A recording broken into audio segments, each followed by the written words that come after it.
अस्सलाम वालेकुम। Welcome to online learning sessions.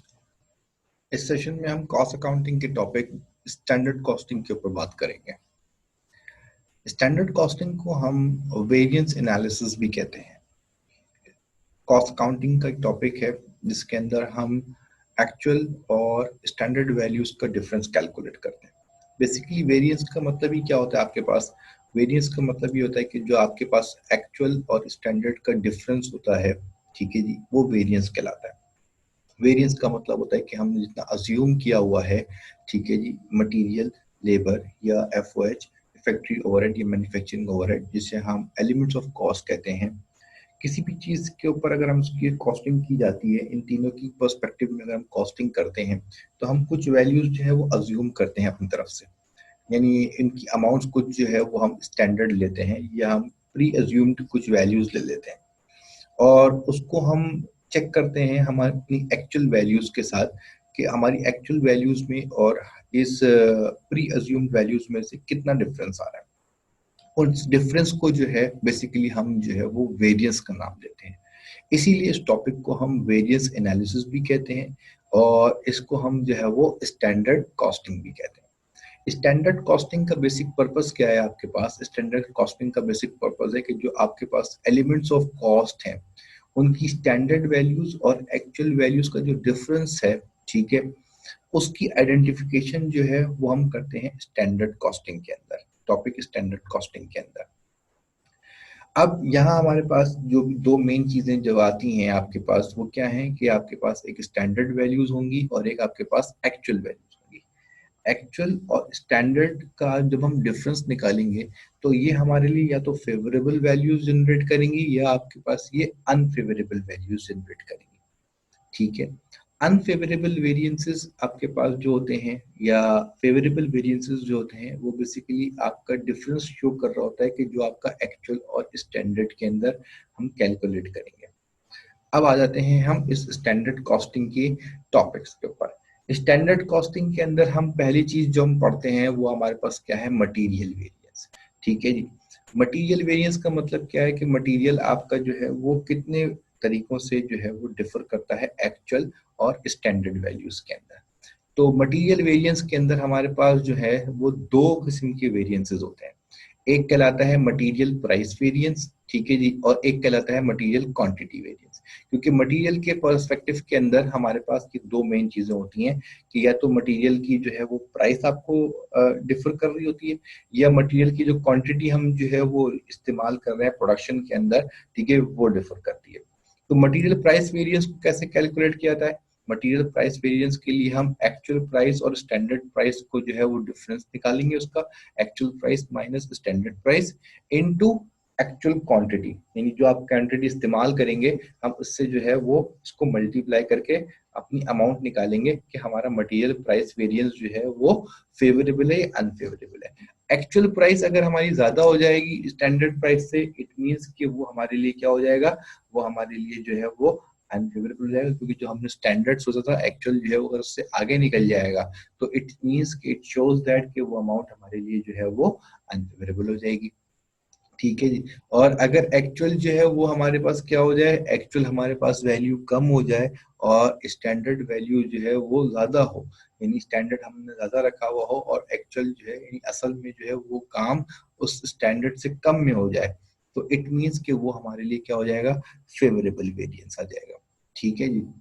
यानी एक्चुअल अगर हमारे पास कम हो रहा है, ठीक है, स्टैंडर्ड हमने ज्यादा रखा है और एक्चुअल कम होगा, इसका मतलब वो हमारे लिए फेवरेबल हो जाएगा। और अगर कहीं पे स्टैंडर्ड जो है वो हमारा कम हो गया है और एक्चुअल खर्चा ज्यादा हो रहा है, एक्चुअल प्राइस ज्यादा हो जाती है, तो इट शोज दैट कि वो हमारे लिए क्या होगा? उसकी नेचर जो होगी वो हमारे लिए अनफेवरेबल हो जाएगी, ठीक है। फिर आते हैं हम किसके ऊपर? मटेरियल क्वांटिटी वेरिएंस के ऊपर। मटेरियल क्वांटिटी वेरिएंस क्या शो करता है आपको? It's a difference between the actual quantity and standard quantity. अब वो एक्चुअल और स्टैंडर्ड क्वांटिटी का डिफरेंस है multiplied by the standard rate, ठीक है जी। ये जो स्टैंडर्ड रेट, स्टैंडर्ड क्वांटिटी और एक्चुअल क्वांटिटी की बात हो रही है, ये आपको सवाल के अंदर क्या होगी? ये चीजें आपको गिवन होगी, ठीक है जी, कि मटेरियल की एक्चुअल क्वांटिटी कितनी थी, मटेरियल की स्टैंडर्ड क्वांटिटी कितनी थी, मटेरियल का स्टैंडर्ड वेट कितना था, एक्चुअल प्राइस कितनी थी मटेरियल की, स्टैंडर्ड प्राइस कितनी थी। तो स्टैंडर्ड कॉस्टिंग के सवाल में ये चीजें आपको जो है वो पहले से यहाँ पर मौजूद होंगी, सवाल के अंदर पहले से दी जाएंगी। ठीक है जी। तो क्वांटिटी वेरिएंस के अंदर क्या होगा, एक्चुअल क्वांटिटी और स्टैंडर्ड क्वांटिटी का डिफरेंस लेंगे और मल्टीप्लाई करेंगे स्टैंडर्ड रेट से। देन अगेन मैं यहाँ पे आपको दोबारा बताऊं कि एक्चुअल अगर जो है वो कम हो जाए, स्टैंडर्ड हमने ज्यादा रखा हुआ हो, ठीक है जी, एक्चुअल उससे कम हो जाए, तो इट शोज कि वो हमारे लिए क्या हो जाएगा, फेवरेबल हो जाएगा। वो हमारे लिए क्या रखेगा, फेवरेबल नेचर रखेगा, क्योंकि हमने सोचा था, मिसाल के तौर पे एक चीज के लिए हमने जो है वो क्वांटिटी सोची थी कि 1000 केजीज इस्तेमाल होंगे, ठीक है जी, बट वो काम जो है वो 900 केजीज के अंदर पूरा हो जाता है, ठीक है जी, एक्चुअल 900 केजीज लगते हैं। तो इसका मतलब क्या हो गया कि हमें जो है वो 1 केजी का हमें फेवर मिल गया, ठीक है जी, 100 केजीज जो है वो हमने यहाँ पे सेव कर लिया, 100 केजी हमने जो है वो फेवरेबल अमाउंट बन जाएगी हमारे लिए। ठीक है, अगर एक्चुअल क्वांटिटी जो है वो क्या हो जाए, एक्सीड कर जाए स्टैंडर्ड से, यानी हमने सोचा था 1000 केजी का काम होगा, बट उसकी क्वांटिटी जो है वो इस्तेमाल होती है 1100 केजीज पे जाके खत्म होती है, यानी एक्चुअल क्वांटिटी जो है वो हमारी 1100 केजीज पे जाके अगर खत्म होगी, तो इट शोज दैट कि यहाँ आपके लिए हमारे पास जो है वो क्वांटिटी में जो है वो अनफेवरेबल वेरिएंस आ जाएगा, यानी हमने जो सोचा था 1000 केजी में काम हो जाएगा, वो काम हमारा जो है वो 1100 केजीज में जाके हो रहा है, इसलिए वो हमारे लिए अनफेवरेबल नेचर रखता है। ठीक है, जो भी मटेरियल का वेरिएंस होगा उसको रिकॉर्ड करने के लिए आपके पास जो जनरल एंट्री बनाई जाएगी, वो जनरल एंट्री क्या होगी आपके पास, जो डायरेक्ट मटेरियल को हम इस्तेमाल करते हैं, जो हम रिकॉर्ड करते हैं, वो वर्क इन प्रोसेस से डेबिट करते हैं। ठीक है जी, मटेरियल जो होता है वो क्रेडिट हो जाता है। अब यहाँ आपके पास अगर दोनों वेरिएंसेस अनफेवरेबल है तो दोनों डेबिट में आ जाएंगे, मैंने यहाँ पे इसलिए फेवरेबल और अनफेवरेबल वेरिएंस मेंशन किया है। ठीक है, मैंने यहाँ पे जो है वो वेरिएंस का नाम नहीं लिखा है। अब अगर दोनों अनफेवरेबल है तो दोनों डेबिट में आ जाएंगे वेरिएंसेस। ठीक है जी, अगर दोनों फेवरेबल वेरिएंसेस हैं तो दोनों फेवरेबल वेरिएंस क्रेडिट में आ जाएंगे। ठीक है, अगर एक अनफेवरेबल है और एक फेवरेबल है तो लाइक ये अनफेवरेबल जो है वो डेबिट में आ जाएगा और फेवरेबल जो है वो क्रेडिट में आ जाएगा। ठीक है, ये हो गया आपका मटेरियल वाला एस्पेक्ट। फिर आ जाते हैं हम किस पे, लेबर के ऊपर। लेबर पे भी हमारे पास क्या है, यहाँ पे लेबर के अंदर भी हमारे पास दो किस्म के वेरिएंसेस होते हैं, एक कहलाता है लेबर रेट वेरिएंस और एक कहलाता है labour efficiency variance. Labour rate variance का मतलब क्या है कि अगर हम किसी लेबर की कोई रेट डिसाइड करते हैं कि ये जो है वो हम ये काम जो है वो इतने रेट के ऊपर जो है वो हो जाएगा, ठीक है जी, ये हम स्टैंडर्ड रखते हैं। और जब किसी हम लेबर को बुला के जब उससे रेट लेते हैं या वो जब काम करके हमें बताता है कि ये काम इतने का करेगा वो, तो वो कहलाएगा आपका एक्चुअल रेट। तो पहला वेरिएंस कहलाता है आपका लेबर रेट वेरिएंस, जिसको कैलकुलेट करने के लिए एक्चुअल रेट और स्टैंडर्ड रेट का डिफरेंस लेंगे हम और उसको मल्टीप्लाई करेंगे, जो लेबर आपका एक्चुअल आवर्स वर्क करके जाएगा उसके उससे मल्टीप्लाई किया जाएगा, तो इससे आपको जनरेट होगा labour rate variance. Same actual अगर जो है वो स्टैंडर्ड को एक्सीड कर जाएगा, एक्चुअल ज्यादा हो जाएगा स्टैंडर्ड से, तो वो हमारे लिए अनफेवरेबल हो जाएगा, और अगर एक्चुअल स्टैंडर्ड से कम होगा तो वो हमारे लिए फेवरेबल हो जाएगा। सेकंड, लेबर का जो आपके पास है variance, that is called labour efficiency variance. Labour efficiency variance यानी जो आपने एस्टिमेट किया था लेबर के लिए कि ये लेबर जो है वो 10 दिन में ये काम कर लेगी, ठीक है जी, और जो लेबर आती है वो आकर जो है वो उसको 9 दिन में काम कर दे या वो 15 दिन में काम करे, ठीक है जी, it is called labour efficiency variance. ये हमने क्या एस्टिमेट किया था कि उसको कितने दिन में ये काम करना है और वो लेबर आके कितने दिन में काम करके जाएगी। तो actual hours minus standard hours, यानी यहाँ पे जो आप एफिशिएंसी निकालते हैं उनकी वर्किंग आवर्स के ऊपर निकालते हैं, तो एक्चुअल आवर्स और स्टैंडर्ड आवर्स का डिफरेंस लेंगे और उसको मल्टीप्लाई कर देंगे उनके स्टैंडर्ड रेट के साथ, लेबर के स्टैंडर्ड रेट के साथ, तो ये जनरेट करेगा आपका लेबर एफिशिएंसी वेरिएंस। ठीक है जी, देन अगेन वही सेम चीज कि अगर एक्चुअल आपके पास जो है वो एक्सीड कर जाए, बढ़ जाए स्टैंडर्ड से, तो वो हमारे लिए अनफेवरेबल हो जाएगा, और अगर एक्चुअल जो है वो स्टैंडर्ड से कम रहेगा तो वो हमारे लिए नेचर फेवरेबल रखता है। इसकी जनरल एंट्री मैंने आपको बता दी कि वर्क इन प्रोसेस डेबिट, ठीक है जी, और डायरेक्ट लेबर जो है वो हमने यहाँ पे करी है क्रेडिट। ठीक है, तो वो बेसिकली डायरेक्ट लेबर को जो है वो हम यहाँ पे क्या कर सकते हैं, यहाँ हम डायरेक्ट लेबर को जो है वो रिड्यूस करके जो है वो कैसे कर सकते हैं, यहाँ हम डायरेक्ट लेबर को रिड्यूस करके जो है वो लिख लेते हैं एक्रूड पेरोल। नॉर्मली हम जो है वो डायरेक्ट लेबर के लिए क्या इस्तेमाल करते हैं, डायरेक्ट लेबर के लिए जो है वो हम टर्म इस्तेमाल करते हैं दैट इज एक्रूड पेरोल। तो हम इसको डायरेक्ट लेबर को जो है वो यहाँ पे रिप्लेस कर देते हैं एक्रूड पेरोल के साथ ही। ठीक है जी। तो अब ये आपके पास एंट्री बनती है work in process debit and accrued payroll credit. ठीक है जी। तो अब यहाँ आपके पास क्या हो जाएगा, यहाँ आपके पास जो है अगर यही आपके पास दो वेरिएंसेस हैं तो अनफेवरेबल वेरिएंस जो होगा वो डेबिट में आ जाएगा और फेवरेबल वेरिएंस जो होगा वो आपका क्रेडिट। अनफेवरेबल वेरिएंस जो होता है वो समझ लें एक तरह से लॉस की नेचर रखता है, इसलिए वो डेबिट में आता है। और फेवरेबल वेरिएंस जो होता है वो आपके लिए आपका फायदा है एक तरह से देखा जाए, तो वो इसलिए हमें जो है वो क्रेडिट में रिकॉर्ड करना होता है। ठीक है, ये हो गया आपका material variance and labour variance. Third one is आपका आता है factory overhead variance. Factory overhead का जो बेसिक वेरिएंस है, सिंपल वेरिएंस है, वो तो आपके पास क्या है, एक्चुअल एफओएच और स्टैंडर्ड एफओएच को आप माइनस कर दें। एक मैन्युफैक्चरिंग ओवरहेड हमने एस्टिमेट किए थे कि 15,000 के होंगे और असल जो मैन्युफैक्चरिंग ओवरहेड्स जो है वो 12,000 के हुए। ठीक है जी, इसका मतलब क्या हो गया कि हमने जो है यहाँ पे हमें 3,000 का जो है वो वेरिएंस यहाँ पे जो कैलकुलेट हो गया वो 3,000 रुपए का वेरिएंस आ जाएगा। और वो वेरिएंस हमारे लिए क्या होगा, फेवरेबल होगा, क्योंकि हमने 15,000 सोचे थे और 12,000 में हमारा काम हो गया, तो 3,000 जो है वो हमारे लिए क्या होंगे, they are favourable for us. ठीक है, क्योंकि हमने स्टैंडर्ड का मतलब होता है हमने सोचा हुआ है ये। ठीक है जी, हमने किसी को पे नहीं किए हैं। स्टैंडर्ड का मतलब क्या है कि हमने किसी को पे नहीं कर दिए ये हमने एस्टिमेट किए हैं। ठीक है, और उसका डिफरेंस हम एक्चुअल के साथ निकालते हैं, तो बेसिकली हमें कोई यहाँ पे प्रॉफिट नहीं हो रहा होता। बट ये एक इसकी जो नेचर होती है कि हमने सोचा हुआ था 15,000 का खर्चा, फॉर एग्जाम्पल 15,000 रुपए का खर्चा हमने सोचा था और वो खर्चा हुआ 12,000 रुपए का, तो इसका मतलब है कि जो हमने सोचा था उसमें हमें 3,000 रुपए का बेनिफिट मिल गया है, यानी हमारी कैलकुलेशन में हमें 3,000 रुपए का जो है वो एक बेनिफिट मिल गया है। तो एफओएच का जो बेसिक वेरिएंस है वो आपके पास क्या है कि एक्चुअल में से स्टैंडर्ड को डिफरेंस निकाल लें तो आपको पता चल जाएगा कि आपका एफओएच वेरिएंस कितना है। फिर फैक्ट्री ओवरहेड के अंदर मजीद दो किस्म के वेरिएंसेस और आते हैं जिन्हें हम टू वे वेरिएंस कहते हैं, और उन टू वे वेरिएंस के लिए हमें कुछ कैलकुलेशंस बनानी पड़ती हैं। ठीक है जी, जैसे यहाँ पे मैंने मेंशन किया है that is fixed FOH rate. That is fixed FOH rate जो है वो आपके पास क्या है, फिक्स्ड एफओएच रेट जो है वो आपके पास जो है वो शो कर रहा है fixed FOH divided by total estimated units. ठीक है जी, इसी तरीके से आपके पास जो है वो वेरिएबल एफओएच रेट हमने यहाँ पे निकाला है। वेरिएबल एफओएच रेट जो है वो शो कर रहा है आपका वेरिएबल एफओएच, ठीक है जी, divided by total estimated units.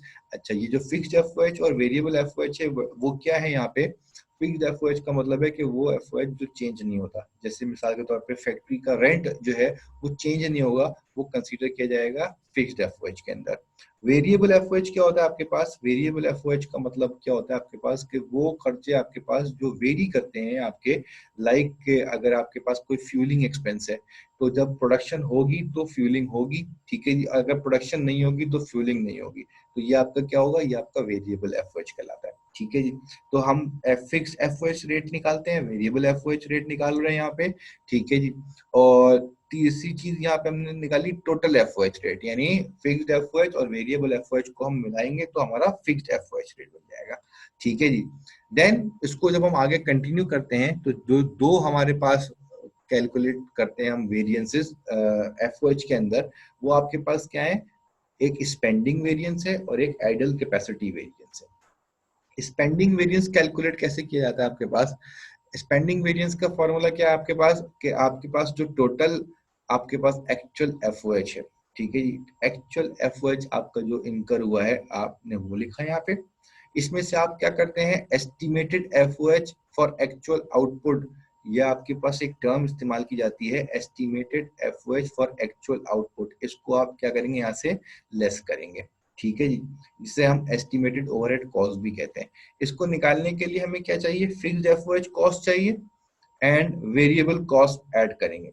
और वेरिएबल कैसे कैलकुलेट की जाती है, एक्चुअल आउटपुट को वेरिएबल रेट से मल्टीप्लाई करेंगे। वेरिएबल रेट मैंने आपको बताया ऊपर कैसे निकलते हैं, ठीक है जी। और एक्चुअल आउटपुट सवाल में गिवन होगी, उसकी बेसिस के ऊपर आप वेरिएबल कॉस्ट को कैलकुलेट करेंगे।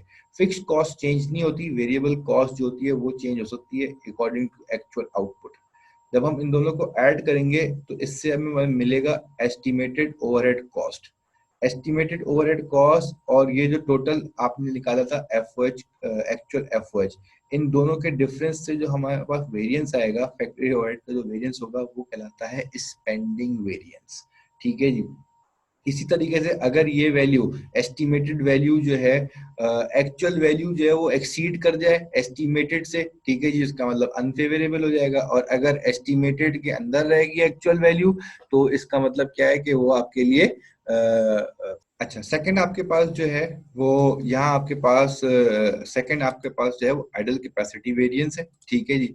वो आइडल कैपेसिटी वेरिएंस बेसिकली क्या कहता है आपको, आइडल कैपेसिटी वेरिएंस के अंदर आप क्या करते हैं, स्पेंडिंग वेरिएंस की चीज को ही ले लेते हैं, ठीक है। तो स्पेंडिंग वेरिएंस आपके पास क्या था, जिसके अंदर एस्टिमेटेड एफओएच निकाला था आपने, एस्टिमेटेड ओवरहेड कॉस्ट जो निकाली थी आपने, वही चीज आप क्या कर रहे हैं आइडल कैपेसिटी वेरिएंस पे लेके आते हैं।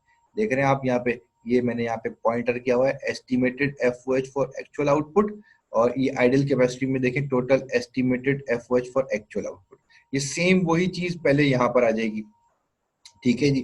Fixed FOH and variable cost that is actual output into variable weight. तो ये आपके पास आ जाएगा estimated overhead cost.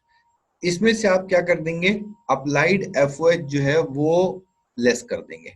Applied FOH कैसे कैलकुलेट किया जाएगा, एक्चुअल आउटपुट जितनी भी होगी, ठीक है जी, इन यूनिट्स, उसको आप मल्टीप्लाई करेंगे टोटल एफओएच रेट से। टोटल एफओएच रेट मैंने ऊपर निकाल दिया था, मैंने आपके पास फिक्स्ड एफओएच का रेट भी ऊपर निकाला था, वेरिएबल का रेट भी निकाला था, और आपके पास टोटल एफओएच का रेट भी निकाला था, ठीक है जी।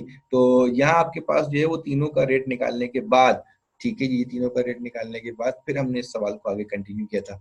तो अप्लाइड एफओएच के लिए क्या कर देंगे, हम एक्चुअल आउटपुट को मल्टीप्लाई कर देंगे टोटल एफओएच रेट के साथ, ठीक है जी। तो यहाँ आपके पास जो ये एस्टिमेटेड ओवरहेड कॉस्ट, ठीक है, और ये जो अप्लाइड एफओएच है, इन दोनों का जो डिफरेंस आएगा, ठीक है जी, इन दोनों का डिफरेंस हमें शो करेगा यहाँ पे क्या, बेसिकली यहाँ शो करेगा कि ये आपके पास आइडल कैपेसिटी वेरिएंस है। यानी यहाँ आपके पास जो है वो आपको अगर मैं यहाँ पे शो कर दूं तो यहाँ आपके पास जो है वो क्या हो जाएगा, ये आपके पास वैल्यू जो है वो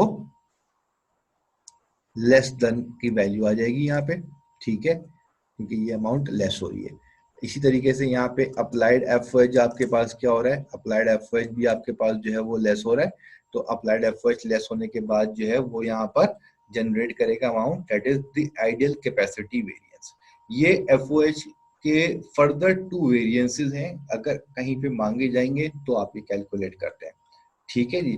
देन उसके बाद उसकी एंट्री है, ठीक है जी, work in process debit, factory overhead credit, ठीक है जी। और अगर बेसिक कोई आप आइडल कैपेसिटी वेरिएंस निकालें या वॉल्यूम आप जो स्पेंडिंग वेरिएंस निकालें, अनफेवरेबल वेरिएंस डेबिट में आएगा और फेवरेबल वेरिएंस जो है वो आपका क्रेडिट में आएगा, ठीक है जी। तो दिस इज ऑल अबाउट कि आपके पास जो है वो हमने पूरा स्टैंडर्ड कॉस्टिंग को जो है ना वो यहाँ पे डिस्कस किया है, ठीक है जी। तो आई होप कि स्टैंडर्ड कॉस्टिंग के जो आपके कॉन्सेप्ट्स हैं वो इससे क्लियर हो जाएंगे। बाकी आप जो है वो इसके अंदर जो भी चीज़ हो, अगर आप चाहें तो इसमें आपके कोई भी क्वेश्चंस वगैरह हो तो आप नीचे कमेंट सेक्शन में जाके जो है वो पूछ सकते हैं, ठीक है जी। उम्मीद है कि आपको जो है वो स्टैंडर्ड कॉस्टिंग जो है वो क्लियर हो गई होगी इंशाल्लाह। फिर आगे सेशंस के अंदर जो है वो हम इसके सवालों को देखेंगे। तब तक के लिए जो है वो अल्लाह हाफिज, थैंक यू।